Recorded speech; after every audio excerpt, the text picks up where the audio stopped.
चलिए शुरुआत सबसे पहले विदेशी बाजार के संकेतों से कर लेते हैं, उसके बाद एक एक कर सब कुछ जो कि इम्पोर्टेंट है आपके सामने हम रखेंगे। एशियाई बाजार की शुरुआत फिलहाल हरे निशान के साथ होती हुई 16,550 के आसपास, यहां पर 150 अंकों की बढ़त पर फिलहाल ट्रेड हम देख पा रहे हैं। इसके अलावा निक्काई में करीब 300 अंकों की बढ़त के साथ कामकाज देखने को मिल रहा है। डाउ फ्यूचर्स जो है 75 अंकों की बढ़त के साथ 35,133 के लेवल्स के आसपास फिलहाल कामकाज करते हुए।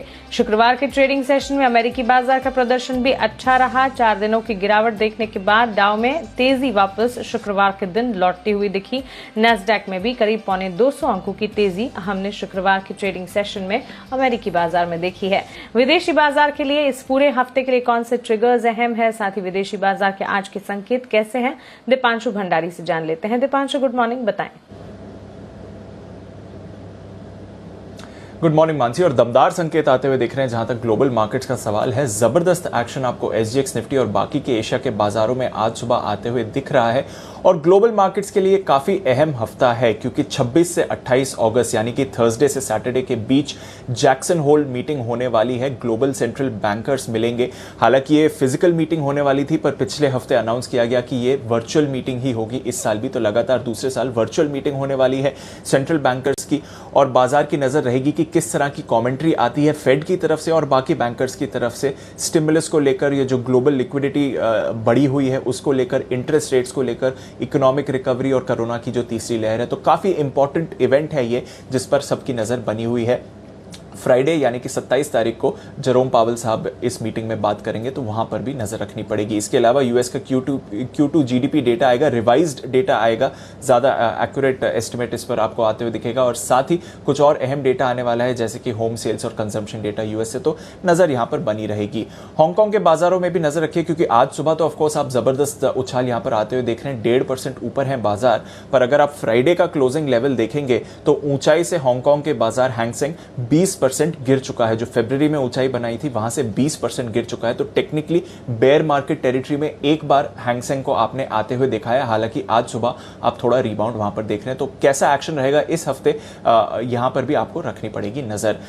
जबरदस्त तेजी हमने देखी है यूएस के बाजारों में और स्पेशली डाउ पर, जहां पर लगातार 4 दिनों की गिरावट के बाद शुक्रवार को आपने 225 अंकों का उछाल देखा। अच्छी तेजी में बंद हुए और लीड किया दिग्गज आईटी शेयरों ने, क्योंकि आपने देखा कि नैस्डैक करीब 1.25% ऊपर था। But more importantly broader market ने आउट परफॉर्म करा है। काफी समय से अंडर परफॉर्म कर रही थी ब्रॉडर मार्केट, बट फ्राइडे के दिन रसल 2000 उनका स्मॉल कैप इंडेक्स 1.6% ऊपर आपने बंद होते हुए देखा है। 10 साल की बॉन्ड यील्ड भी स्टेबल है 1.25-1.26% के आसपास। और आप देख रहे हैं कि काफी सारे सेक्टर्स ने सहारा दिया है, पर देखना पड़ेगा कि क्या ये एक्शन इस हफ्ते भी कंटिन्यू होगा कि नहीं। इसके अलावा कच्चे तेल पर लगातार दबाव है। अगर आप शुक्रवार की बात करें तो लगातार 7वें दिन कच्चे तेल पर आपने दबाव बनते हुए देखा है। बल्कि जो पिछला हफ्ता था वो कच्चे तेल के लिए 9 महीनों में सबसे खराब था, जहां WTI और ब्रेंट दोनों में ही 8 से 9% की आपने गिरावट देखी। आज आप थोड़ी सी रिलीफ रैली कच्चे तेल में भी आते हुए देख रहे हैं, बट देखना पड़ेगा कि ये क्या प्राइसेस सस्टेन कर पाएंगे नहीं। इसके अलावा सोने पर हल्का सा दबाव है। डॉलर इंडेक्स अपनी 9 महीनों की ऊंचाई पर है। और बिटकॉइन के बाजार पर रखिए नजर, क्योंकि वापस 50,000 के लेवल पर आप बिटकॉइन को आते हुए देख रहे हैं। तो रीसेंट लो 30,000 के नीचे जो बिटकॉइन गया था वहां से जबरदस्त रिकवरी के बाद अब 50,000 के करीब वो भी आते हुए दिख रहा है। तो लगभग सभी एसेट क्लासेस में आप अच्छी मूव आते हुए देख रहे हैं आज सुबह। बिल्कुल दीपांशु, शुक्रिया विस्तार से विदेशी बाजार के संकेत हमें बताने के लिए। तो अच्छे मूव सभी एसेट क्लास में आते हुए दिख रहे हैं। विदेशी बाजार से दमदार संकेत हैं और काफी इवेंट स्पेसिफिक हफ्ता रहने वाला है। जैक्सन होल की मीटिंग पर भी फोकस रहेगा और इसके अलावा भी तमाम ट्रिगर्स हमने आपके सामने रखे ताकि हफ्ते की शुरुआत में ही आपकी तैयारी होती हुई आपको दिख जाए। चलिए आगे बढ़ते हैं और संस्थागत निवेशकों ने शुक्रवार के ट्रेडिंग सेशन में क्या किया है वो आपको बता देते हैं। उसके बाद आज के लिए पहली स्ट्रैटेजी हम जानेंगे। एफआईएस ने कैश मार्केट में 2,287 करोड़ की बिकवाली की है। वायदा बाजार में एफआईएस ने करीब 8,006 करोड़ की खरीदारी की है। वहीं कैश मार्केट में डीआईएस की तरफ से 119 करोड़ की खरीदारी है। तो क्लियरली कैश मार्केट में डीआईएस की खरीदारी, वायदा बाजार में एफआईएस की बड़ी खरीदारी और कैश मार्केट में एफआईएस की तरफ से बिकवाली के आंकड़े आते हुए दिखे हैं। ये सब कुछ लेकर चलते हैं जी बिजनेस के मैनेजिंग एडिटर अनिल सिंघवी के पास। उनसे जानते हैं कि हफ्ते के पहले कारोबारी सत्र बाजार की चाल कैसी रह सकती है और उनके हिसाब से आज पहली स्ट्रैटेजी क्या बनाई जाए।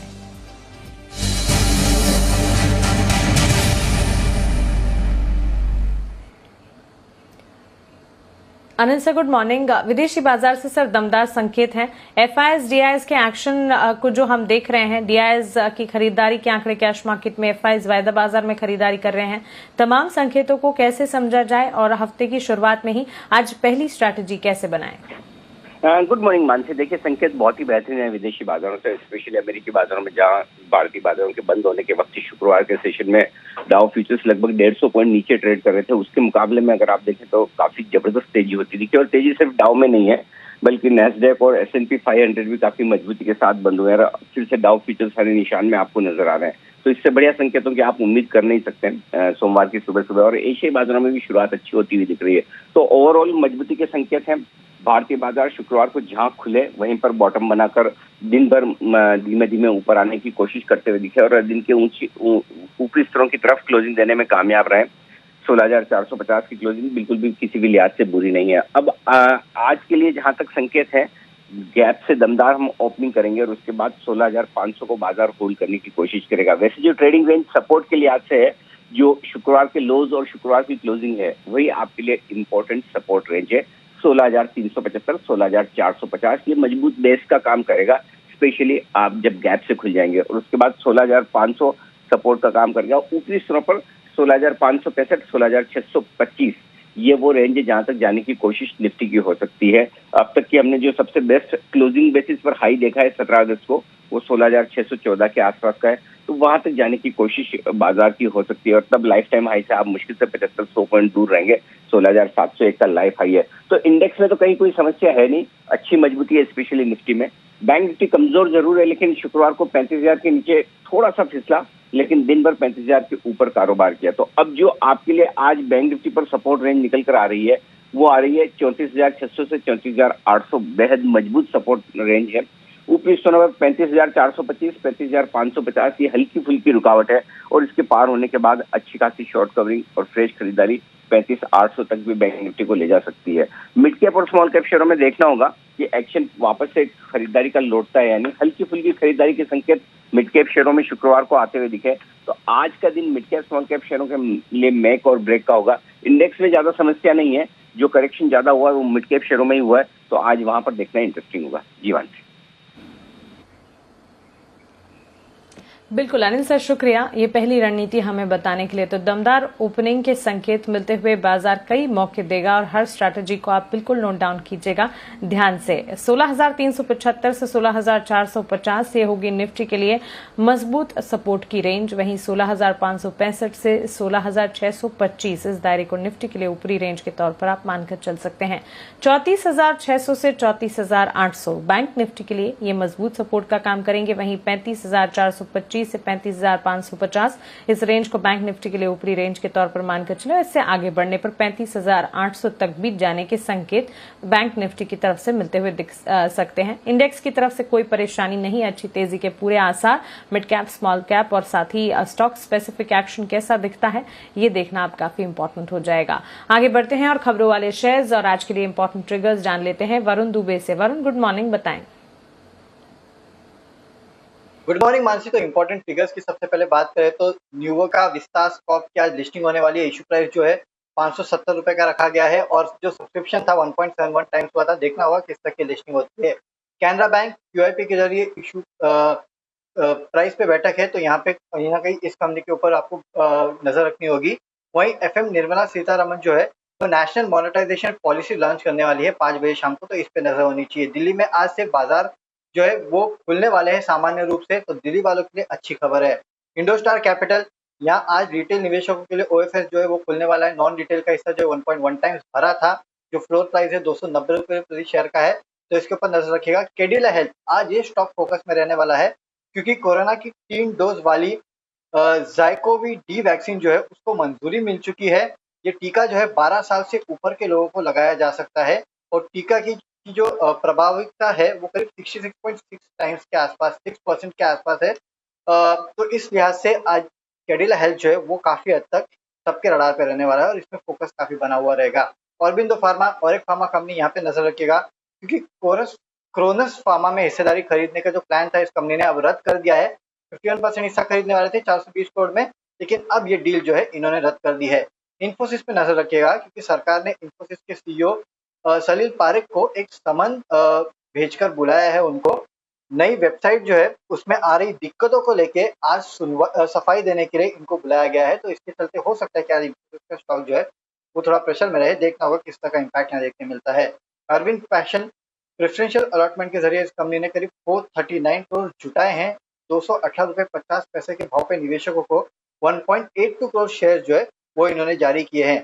SRF इस काउंटर पे नजर रखिएगा क्योंकि 31 अगस्त को बोर्ड की बैठक है। बोनस शेयर देने पे ये कंपनी जो है वो विचार करने वाली है।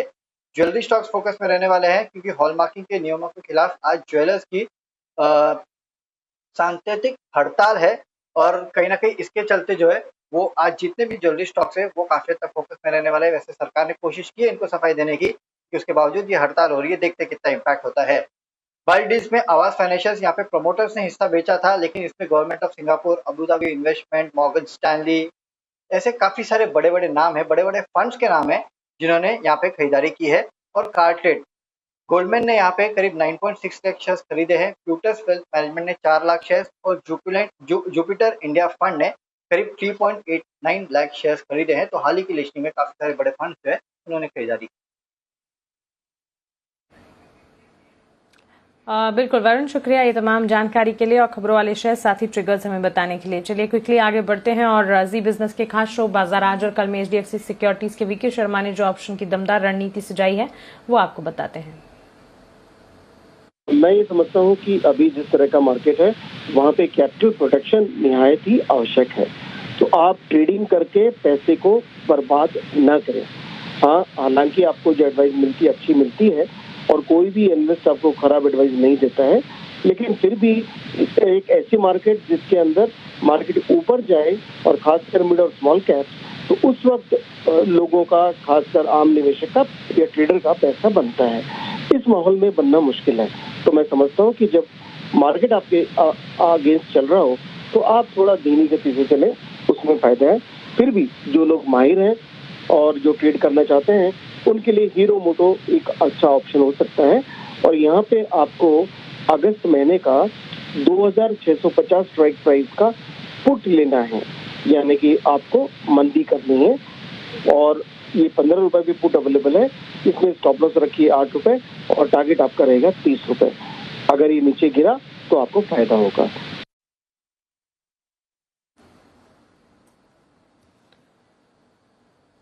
ऑलराइट, तो क्लियरली यहाँ पर ऑप्शंस की दमदार रणनीति आपके सामने है। चलिए ट्रेडिंग कॉल्स अब आपको बता देते हैं। इंट्राडे पर्सपेक्टिव के लिहाज से खरीदारी का मन आप बनाकर यहाँ चल सकते हैं। चॉइस ब्रोकिंग की राय मिसेस बेक्टर्स फूड, इसमें खरीदारी की है। आप खरीदारी अगर कर रहे हैं 430 के टारगेट्स को मानकर चलें, 390 का स्टॉप लॉस लगाइए। एक्सिस सिक्योरिटीज, फोर्टिस और पिडिलाइट दोनों पर खरीदारी की राय दे रहे हैं।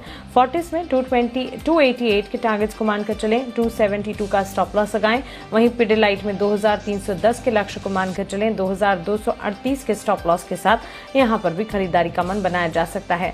चलिए बाजार पर क्या हो आपकी स्ट्रैटेजी और किन शेयरों में आप पैसे लगाएं, इस पर बात करने के लिए हमारे साथ सेंट्रम ब्रोकिंग के नीलेश जैन जुड़ गए हैं। नीलेश जी, गुड मॉर्निंग, स्वागत है आपका जी बिजनेस पर। इंडेक्स पर आज के लिए आपका नजरिया, भारतीय बाजार का सेटअप आप कैसे देख रहे हैं और साथ ही स्टॉक स्पेसिफिक का आपकी रिकमेंडेशन। गुड मॉर्निंग मानसी जी। मानसी देखिए, पिछले सप्ताह हमने ऊपरी स्तरों से एक गिरावट देखी थी और इस सप्ताह मंथली एक्सपायरी है, तो मेरा ये मानना है कि यहाँ पे एक शॉर्ट कवरिंग के आसार बन सकते हैं। अगर एक सपोर्ट जोन देखें तो काफी स्ट्रॉन्ग सपोर्ट जोन निफ्टी में बन चुका है 16,370 के आसपास। जब तक वो लेवल ब्रीच नहीं होते हैं, यहाँ पे एक फिर से पुल बैक की संभावनाएं नजर आ रही है। डेरिवेटिव डेटा भी इंटरेस्टिंग बन रहे हैं। 16,400 पुट राइटर्स वहाँ पे एक्टिव हो चुके हैं। 16,400 में हाईएस्ट ओपन इंटरेस्ट भी बन चुका है। तो मेरा ये मानना है कि नियर अबाउट 16,370 के आसपास का स्टॉप लॉस मेंटेन करना चाहिए। खरीदारी करने की सलाह होगी। 16,600 तक का एक पुल बैक हम एक्सपेक्ट कर रहे हैं। अगर 16,600 के ऊपर निकलता है तो फिर से एक न्यू हाई की तरफ बाजार जाते हुए देखने को मिल सकता है। एक पुल बैक ट्रेड के लिए निफ्टी में खरीदारी करने की सलाह होगी। वहीं आज के लिए दोनों ही खरीदारी के काउंटर है। जिस हिसाब से FMCG आउट परफॉर्म कर रहा है, काफी समय बाद वहाँ पे एक बहुत ही बेहतरीन ब्रेकआउट देखने मिला है, तो उसी सेक्टर पे फोकस करने की सलाह होगी। पीडीलाइट इंडस्ट्रीज को खरीदारी करने की सलाह होगी। यहाँ पे एक रिवर्सल देखने मिला है 2245 के स्टॉप लॉस से 2320 के टारगेट्स के लिए। वहीं दूसरा काउंटर होगा बर्जर पेंट। यहाँ पे भी ब्रेकआउट के चलते 804 के स्टॉप लॉस से खरीदारी करने की सलाह होगी 850 के टारगेट के लिए। बिल्कुल नरेश जी, शुक्रिया आपने रिकमेंडेशन हमें बताने के लिए। और चलिए आपको आज के लिए कुछ इंपॉर्टेंट कमोडिटी कॉल्स बता देते हैं। अमित सजेजा जी से हमने कमोडिटी मार्केट्स पर बात की और उनकी कॉल्स बुलियन मार्केट पर खरीदारी की। गोल्ड में है 47,350 के लक्ष्य को मानकर चले। 46,800 का स्टॉप लॉस आपको लगाना होगा। अक्टूबर कॉन्ट्रैक्ट में खरीदारी का मन बनाकर चल सकते हैं। सिल्वर में सितंबर कॉन्ट्रैक्ट पर खरीदारी की राय 62,200 के लक्ष्य को मानकर चले। 60,900 का एक स्टॉप लॉस लगाइएगा। और कच्चे तेल की चाल को देखते हुए जहां पर हम देख रहे हैं लगातार बिकवाली का दौर यहां पर कायम है। लगातार 7वें दिन कच्चा तेल गिरता हुआ हम देख चुके हैं और इसी के चलते घरेलू बाजार में भी बिकवाली की रणनीति अमित जी की तरफ से आती हुई दिख रही है। सितंबर कॉन्ट्रैक्ट गिरावट के आसार देखते हुए बिकवाली करके चल सकते हैं। 4,580 के टारगेट्स को मानकर चले। 4,800 का आपको स्टॉप लॉस लगाना होगा। चलिए अब वक्त है FIR का, यानी कि ब्रोकरेज रिपोर्ट्स जानने का।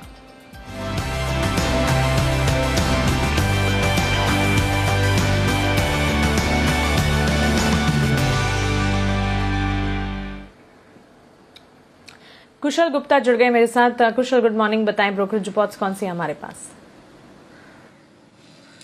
Good morning Mansi. सबसे पहले कैडिला हेल्थ पर हिलसे की राय है और यहाँ पर इन्होंने आउट परफॉर्म से अपग्रेड कर अब बाई की रेटिंग दे दी है और 650 रुपये प्रति शेयर का लक्ष्य इन्होंने दिया है। डेफिनेटली जिस तरह का प्राइस करेक्शन हुआ है वो इनको काफ़ी अट्रैक्टिव एंट्री पॉइंट लग रहा है। साथ ही सिटी पर पेंट सेक्टर की राय है और यहाँ पर जो बिजनेस मोमेंटम है डोमेस्टिक डेकोरेटिव कारोबार से वो काफ़ी पॉजिटिव है। न्यूट्रल रेटिंग के साथ एशियन पेंट्स पर यहाँ पर 3215 रुपये के लक्ष्य सुझा रहे हैं। इनफैक्ट कैडिला हेल्थ केयर पर और भी रिपोर्ट्स आई है जिसमें सिटी ने सेल रेटिंग दी है 490 रुपये प्रति शेयर के लक्ष्य के लिए और मॉर्गन स्टैनली ने भी कैडिला हेल्थ केयर पर इक्वल वेट की राय दी है 664 रुपये प्रति शेयर के प्राइस पर। ऑलराइट कुशल, शुक्रिया ये ब्रोकरेज रिपोर्ट्स हमें बताने के लिए। दिन के दौरान इन ब्रोकरेज रिपोर्ट्स में जहां एक्शन होगा हम आप तक पहुंचाते रहेंगे। चलिए पावर ब्रेकफास्ट को हम यहीं समेट रहे हैं।